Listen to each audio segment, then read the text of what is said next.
మనిషి దేవుడుగా ఎలా అయ్యాడు? ప్రపంచంలో ప్రతి దేవుడు కూడా మనిషి దేవుడుగా మారినటువంటి వ్యక్తి, దేవుడుగా పరిగణింపబడినటువంటి వ్యక్తిగా మారాడు. ప్రతి దేవుడు కూడా శాంతి సామరస్యాలను కాపాడినటువంటి వ్యక్తి దేవుడయ్యాడు. క్రూరమైనటువంటి వ్యక్తి దేవుడయ్యాడు. చంపినటువంటి వ్యక్తి దేవుడయ్యాడు. చంపబడినటువంటి వ్యక్తి దేవుడయ్యాడు. వక్రీకరించి సమస్యలను సృష్టించేటువంటి వాడు దేవుడయ్యాడు. ప్రాధాన్యతను కల్పించుకొని ప్రాధాన్యతలు ఏర్పాటు చేయబడి దేవుడయ్యాడు. అత్యంత స్థాయి మనస్తత్వాన్ని ఏర్పాటు చేసుకున్నటువంటి వాడు దేవుడయ్యాడు.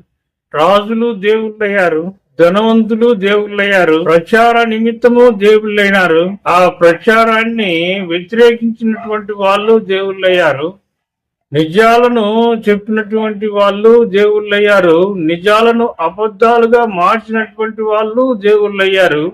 అన్ని రకాలుగా కూడా సంస్కరణను ఏర్పాటు చేసినటువంటి వాళ్ళు దేవుళ్ళయ్యారు.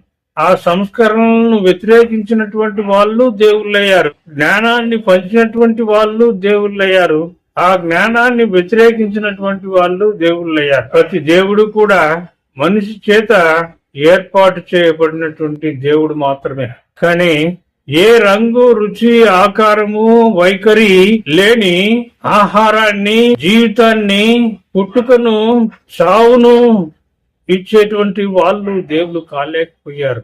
ఎందుకంటే మనిషికి ఎటువంటి పరిస్థితుల్లో కూడా రంగు, రుచి, ఆకారం, వైఖరి కలిగినటువంటి మనస్తత్వాలను ఏర్పాటు చేయడానికి కోసం మాత్రమే మనస్తత్వాన్ని ఉపయోగిస్తున్నాడు. కాబట్టి అటువంటి ఆకర్షణ మనిషికి కావాలి. కాబట్టి ఆ ఆకర్షింపబడినటువంటి వ్యక్తులే దేవుళ్ళుగా మారుతూ ఉన్నారు. కాబట్టి మనిషి యొక్క మనస్తత్వం పైన దేవుడి యొక్క పరిస్థితి ఆధారపడి ఉందే తప్ప మనిషి యొక్క మనస్తత్వము, సహజమైనటువంటి మనస్తత్వము, విశ్వసిద్ధమైనటువంటి మనస్తత్వము, నిజమైనటువంటి మనస్తత్వము లేని పక్షంలో ఎటువంటి వ్యక్తి అయినా దేవునిగా పరిగణించబడము ఈ ప్రపంచానికి అలవాటుగా మారిపోయింది.